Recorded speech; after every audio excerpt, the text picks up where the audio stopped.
우리가 앞에서 역사 속에 등장했던 멜기세덱이 위대한 존재라는 걸 언급하고 멜기세덱이 어떻게 레위 계통 제사장들보다 우월했는지 어제 살펴보았습니다. 오늘 본문은 멜기세덱 반차를 따라 영원하고 완전한 대제사장이신 예수 그리스도에 대해서 이야기합니다. 11절부터 19절까지의 말씀은 율법에 의해 임명된 레위 계통의 제사장들은 불완전하기 때문에 폐지가 되어야 하고 멜기세덱이 레위 지파에서 나오지 않은 것처럼 유다 지파에서 나온 새로운 제사장인 그리스도께서 그 폐지된 자리에 서게 된다는 내용을 담고 있습니다. 11절을 보면 레위 계통의 제사 직분으로 말미암아 온전함을 얻을 수 있었다면이라고 말합니다. 이 말은 레위 계열 제사장들이 인간의 죄 문제를 근본적으로 해결해 줌으로써 인간과 하나님 사이의 관계를 온전히 회복하는 일에 실패했다라는 걸 의미합니다. 사실 레위 계통 제사장들도 다른 사람들과 마찬가지로 죄를 지을 수밖에 없는 사람들입니다. 다른 사람의 죄를 속죄하기 위해서 제사 직분을 감당했지만 그들 역시 자신들의 죄로 인해 죽음에 이르게 될 수밖에 없었던 거죠. 그래서 이 문제를 온전히 해결해 줄 수 있는 새로운 제사장을 세울 수밖에 없었습니다. 아론의 서열을 따르지 않고 시편 110편 4절의 말씀대로 멜기세덱의 서열을 따르는 영원한 제사장을 세우셨는데 그가 바로 예수 그리스도라는 거예요. 유대인들은 모세에게 주어진 하나님의 율법을 영원 불변한 것으로 생각했습니다. 그래서 아론의 선을 따르는 이 제사장직 역시 절대적이고 영원하다고 생각을 했죠. 그런데 12절 말씀을 보면 제사 직분에 변화가 있으니 율법도 반드시 바뀔 수밖에 없다라고 말합니다. 제사 직분이 바뀌었다라는 이 표현은 바로 하나님께서 레위 지파 서열을 따라 제사장직을 폐지하시고 다른 지파에서 속한 이 제사장을 세운다라는 걸 의미합니다. 제사 직분을 바꾸시는 분은 바로 하나님이셨습니다. 이 하나님의 주권적인 일하심은 율법의 규례들보다 우선하기 때문에 바로 율법이 바뀌는 것도 당연하다는 겁니다. 저자는 제사 직분이 바뀌었은즉 율법도 반드시 바뀌어진다는 말 통해서 두 가지를 알려주고자 했습니다. 하나는 불완전한 율법을 지켜서 행하는 그 행위로는 구원을 얻을 수 없음에도 불구하고 유대주의자들이 구원을 얻기 위해서는 율법을 지켜야 한다는 그 주장이 틀렸다라는 걸 지적하고자 했던 거죠. 두 번째는 유대교에서 가장 기초가 되는 이 제사장 제도가 폐지되었다는 사실을 알려줌으로써 당시 기독교가 박해를 받고 있었는데 개종한 유대인들이 다시 유대교로 돌아가려는 그들의 시도가 어리석다라는 걸 깨우쳐주고자 했던 겁니다. 13절부터 19절까지의 말씀은 레위 지파가 아니라 유다 지파로서 멜기세덱 서열을 따른 제사장 예수 그리스도의 등장에 대해서 이야기합니다. 제사를 드리는 제단에 관한 일에만 전적으로 헌신하는 역할은 이스라엘 12지파 가운데에 레위 지파가 담당했습니다. 율법에는 레위 지파 가운데서도 아론의 자손들만이 제사장직을 수행하도록 규정하고 있지요. 그래서 유다 지파는 어느 한 사람도 제사를 드리는 그 제단에 관련된 일을 전념하거나 혹은 그것에 관여하지 않았습니다. 그런데 그런 유다 지파에서 예수 그리스도께서 완전한 제사장이 되셨다고 말합니다. 예수님은 유다 지파 계보 가운데 이미 나실 거라는 걸 구약 성경에서 분명하게 예언되었습니다. 신약 성경에서 예수 그리스도께서 유대 지파의 후손 다윗의 후손으로 나실 거라는 구약의 예언이 성취되었음을 분명하게 말해주고 있죠. 16절을 보면 그는 육신에 속한 한 계명의 법을 따르지 아니했다라고 말합니다. 육신에 속한 한 계명의 법은 율법에 기록된 제사장이 될 어떠한 혈통적, 신체적 자격 요건을 갖춘 규정을 말합니다. 율법의 규정대로라면 예수님은 결코 제사장이 될 수 없었습니다. 예수 그리스도가 대제사장이 되신 건 인간의 기준이나 혹은 외적인 조건이 아니라 바로 율법을 제정하신 하나님의 뜻에 따라 이루어졌고 오직 불멸의 생명의 능력을 따라 되었다라고 이야기합니다. 불멸의 생명의 능력이란 바로 하나님의 아들로서 영원히 죽지 아니하는 생명력을 가진 그리스도의 신적 능력을 의미합니다. 그리스도께서 제사장이 되신 건 율법이 아니라 영원한 생명에 의해서 되신 것이기 때문에 하나님께서는 그리스도를 가리켜 영원히 멜기세덱의 반차를 따르는 제사장이라고 칭하셨습니다. 레위계열의 제사장들은 아무에게도 영원한 생명을 주지 못했지만 그리스도는 영원한 생명의 능력으로 제사장이 되셨기 때문에 자기에게 오는 모든 이들에게 영원한 생명을 주실 수 있었던 거죠. 18절과 19절을 보면 그리스도가 영원한 대제사장이 됨으로 생긴 결과에 대해서 이야기하고 있습니다. 18절에 전에 있던 계명은 모세의 율법과 그 율법에 근거한 제사 제도를 말합니다. 이것이 폐지가 된 이유를 바로 연약하고 무익하기 때문이라고 말하고 있습니다. 연약하다, 이 말은 상대적으로 무능하다 또는 효과가 없다라는 뜻입니다. 무익하다는 쓸모없다, 소용없다라는 의미죠. 이 율법이라는 건 단지 인간이 죄를 깨닫게 해줄 뿐만 아니라 해줄 뿐이고 죄를 완전히 용서하지 못함으로써 범죄한 인간이 하나님 앞에 온전히 관계를 회복할 수 있도록 해주지는 못합니다. 그러나 불면의 생명에 따라 제사장 되신 예수님께서는 단번에 인류의 모든 죄를 용서하는 완전한 제사를 드리셨습니다. 율법이 이루지 못한 그 구속사역을 이루셨기 때문에 더 이상 제사장직이나 혹은 제사 제도가 필요가 없게 되었던 거죠. 그러므로 더 좋은 소망이 생겼고 이것으로 우리가 하나님께 나아갈 수 있게 되었다라고 말합니다.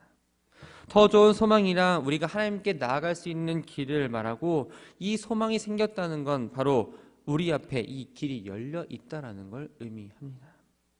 그리스도께서 오셔서 완전한 제사를 드리심으로 율법이 이루지 못한 그 구속사역을 완전히 이루셨기 때문입니다.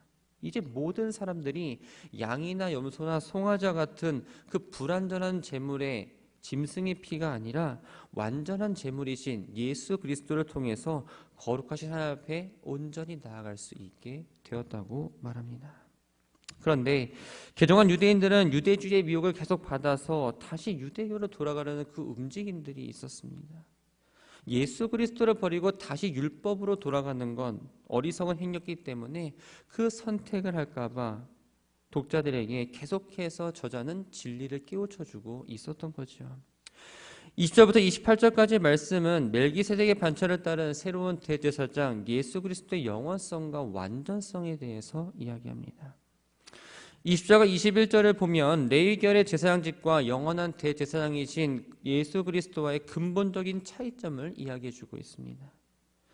예수께서 제사장이 되신 것은 맹세 없이 된 것이 아니니 그들의 맹세 없이 제사장이 되었다. 아론의 자손들은 율법 규정에 의해서 어떻게 보면 세습적으로 제사장직을 이어갔습니다. 그러나 영원한 제사장이 되시는 그리스도께서는 자기에게 말씀하시느니 즉 하나님께서 하신 그 맹세에 의해서 제사장이 되셨던 거죠. 그래서 시편 110편 4절 말씀에 보면 하나님은 다윗의 입술을 통해서 예수 그리스도께서 영원한 멜기세덱의 반차를 따르는 제사장이라고 맹세를 하셨습니다. 예수님이 영원한 제사장 된 건 하나님께서 그 맹세에 의해서 됐다고 계속 강조하는 이유는 맹세한 그 내용이 확실하고 변함이 없다라는 걸 알려주기 위해서이죠. 인간은 맹세를 합니다. 그 맹세를 때로는 지키지 못하고 마치 동전의 양면을 뒤집듯 쉽게 변할 수 있습니다. 하지만 하나님은 한번 맹세한 것은 절대로 변하지 않으시는 분이기 때문에 예수의 제사장직은 영원토록 변하지 않으며 예수님께서 그 더 좋은 언약의 보증이 되셨다라고 오늘 본문은 이야기합니다. 더 좋은 언약이란 바로 옛 언약과 다른 새 언약을 말하죠. 옛 언약은 하나님과 이스라엘 백성 사이에 있었던 약속입니다. 율법을 지키는 것을 기반으로 두지요. 그래서 율법을 성실하게 지키면 하나님의 보호를 받고 하나님과의 교제가 이루어지지만 율법을 지키지 않게 되면 하나님으로부터 징계를 받게 되고 제사장은 제물을 가지고 하나님 앞으로 나아가야 했습니다. 그러나 예수님께서 보증해 주신 새 언약은 무엇일까요? 예수님께서 중보자가 되시고 성도들이 그리스도의 피로 죄 씻음을 받고 그렇게 되면 하나님의 백성이 되고 예수 그리스도를 믿음으로써 하나님부터 의를 얻게 되며 구원을 얻게 된다는 겁니다. 그렇기 때문에 옛 언약보다 예수님이 보증해 주시는 새 언약이 더 좋은 언약이 되는 거죠. 23절과 24절은 예수 그리스도가 레위 계열 제사장들과 구별된 점 가운데 하나가 바로 레위 제사장들은 죽을 존재이지만 예수 그리스도는 영원히 살아계시는 분이라고 이야기합니다. 율법에 따라 세워진 제사장들은 백성들을 위해서 일시적인 중보자 역할을 감당하지만 예수님처럼 영원한 중보자가 될 수 없었습니다. 예수님은 영원히 살아계시는 하나님의 아들이지만 레위 제사장들은 결국 죽을 수밖에 없는 인간이기 때문입니다. 죽음이라는 그 문제 때문에 영원히 제사장 직무를 감당할 수 없어서 새로운 제사장이 계속적으로 세워져야 했습니다. 하지만 예수님은 어떨까요? 자신의 흠없는 육체를 십자가에 못 박으심으로 더 이상 반복할 필요가 없는 순결한 제사를 하나님 앞에 다 단번에 드리셨습니다. 하나님은 예수님을 죽은 자 가운데 일으켜 살리셨고 죽음에서 부활하셔서 죽음을 이기게 하셨지요. 영원히 살아계시기 때문에 제사장 직분을 영원히 수행할 뿐만 아니라 그 제사장직을 중간에 포기하거나 다른 사람에게 양도하지 않으십니다. 그렇기 때문에 예수님을 통해서 나아가는 사람은 온전히 구원을 받을 수 있다라고 이야기하고 있는 겁니다. 예수님 하나님께 나아가는 길을 열어놓으셨고 예수님께 가는 유일한 길이자 예수님만이 하나님께로부터 와서 하나님께로 가는 길을 알고 계신 분입니다. 예수 그리스도께서 십자가를 달려 피 흘려 죽으심이 내 죄를 용서하기 위한 것임을 믿고 또한 그리스도의 피로써 죄 씻음을 받을 때 죄로 인해 하나님과 단절되었던 그 관계가 회복이 됩니다. 그리고 하나님의 자녀로서 우리가 구원을 받을 수 있게 되는 거죠. 그 이유는 예수님께서 하나님 우편에 앉아 계시면서 자신의 그 속죄 사역을 근거로 계속해서 성도들에 대한 사단의 고소에 맞서 성도들을 중보하시기 때문입니다. 26절부터 28절까지의 말씀은 예수 그리스도의 완전성에 대해서 이야기하고 있습니다. 26절에 이러한 대제사장은 앞에서 계속 언급했던 영원하시고 또한 자기를 의지하는 자들을 온전히 구원하시며 항상 살아계셔서 그리스도인들을 하나님께 중재할 수 있는 역할을 감당한 그리스도를 말합니다. 우리에게 합당하다는 이 말은 그리스도만이 영원한 대제사장으로서의 자격이 있다는 거죠. 그런데 이러한 합당함이란 인간적 차원에서가 아니라 바로 하나님 보시기에 대제사장의 자격이 있다는 겁니다.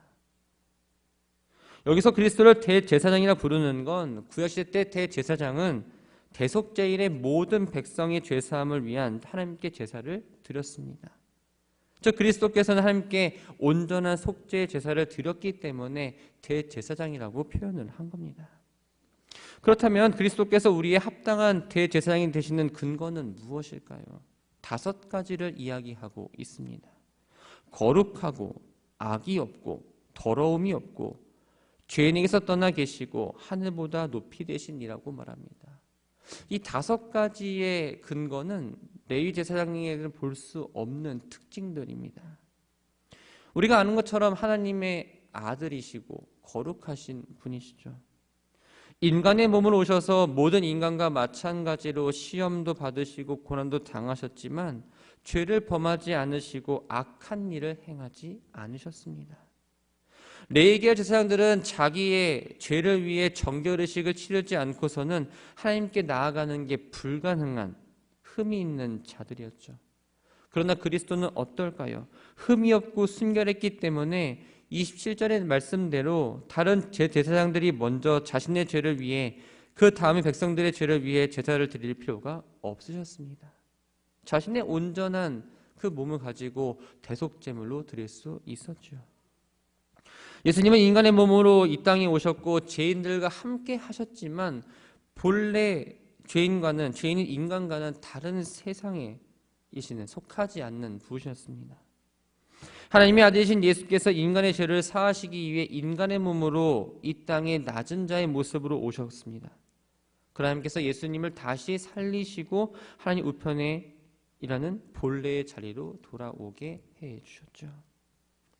저자는 마지막으로 율법은 약점을 가진 사람들을 제사장으로 세웠거니와 율법 후에 하신 맹세의 말씀은 영원히 온전하게 되신 아들을 세우셨다라고 말하며 말씀을 마무리 짓습니다. 이 말은 모든 이 7장에 나왔던 이야기를 종합적으로 결론을 맺는 이야기입니다. 레위 계열 제사장들은 율법 규정에 따라서 제사장이 된 유한한 인간입니다. 범죄할 수밖에 없는 그 약점을 가진 인간들로서 온전한 속죄 제사를 드릴 수가 없었습니다. 그러나 그리스도는 하나님께서 맹세하신 약속의 말씀에 의해서 제사장이 되셨고 영원토록 살아계시는 하나님의 아들이기에 죄가 없음에도 불구하고 죽기까지 하나님께 복종함으로써 온전한 제사를 드렸다는 거예요. 즉 율법은 아무것도 완전하게 하지 못하지만 완전하고 온전한 구원은 오직 그리스도만이 가능하다라는 걸 이야기하고 있는 겁니다.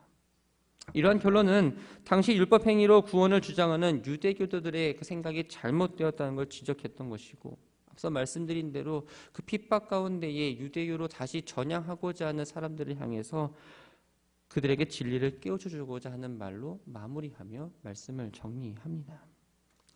초대교회의 가장 큰 문제 가운데 하나는 바로 유대주의였습니다. 유대주의자들은 예수님을 믿었어도 율법을 지켜야 한다고 주장을 했죠. 영원한 구원의 길을 앞두고도 구원을 얻지 못하는 길로 돌아갈 어리석음에서 벗어나지 못했습니다. 오늘 본문을 쓴 히브리서저 역시도 마찬가지입니다. 예수 그리스도의 완전함을 이야기하면서 개종한 유대인들이 그 유대주의자들의 미혹에 넘어가지 않고 또 다시 율법으로 돌아가자는 그것을 얼마나 어리석은지 분명하게 이야기해주고 있는 거죠. 이 말씀은 오늘 우리들에게도 적용이 됩니다. 우리가 믿는 예수님이 누구인지 분명하게 알지 못한다면, 분명히 알지 못하고 믿지 못한다면 우리들의 믿음 생활을 온전히 이어나갈 수가 없습니다. 예수님은 우리의 영원한 대제사장이실 뿐만 아니라 흠없는 순결함으로 완전한 속죄의 제물이 되어주신 분입니다. 하나님은 예수님을 죽은 자 가운데서 일으켜 살리셨고 영원히 하나님 우편에 앉아있게 하시며 우리를 위해서 중보해주고 계십니다. 주님의 공로를 힘입어서 하나님께 나아간 자들은 누구든지 혹은 언제든지 구원을 받을 수 있게 되었습니다. 우리는 예수님을 힘입어서 하나님 앞에 나아감으로 구원의 은혜와 감격을 누릴 수 있게 된 거죠. 사순절을 보내고 있습니다. 여러분들 앞에 보고 있는 저 십자가를 바라보시면서 나의 죄를 위해 십자가에 희생하신 예수 그리스도의 그 은혜와 사랑을 온전히 깨닫는 시간 되기를 바랍니다. 주님이 선물로 오늘이라는 시간을 주셨습니다. 세상과 사람이 아니라 더 좋은 소망과 더 좋은 언약을 보증해 주시는 예수님만을 의지하고 예수님께만 소망을 두며 하나님을 온전히 예배하는 예배자로 살아가는 우리 모두가 되기를 주님의 이름으로 축원합니다.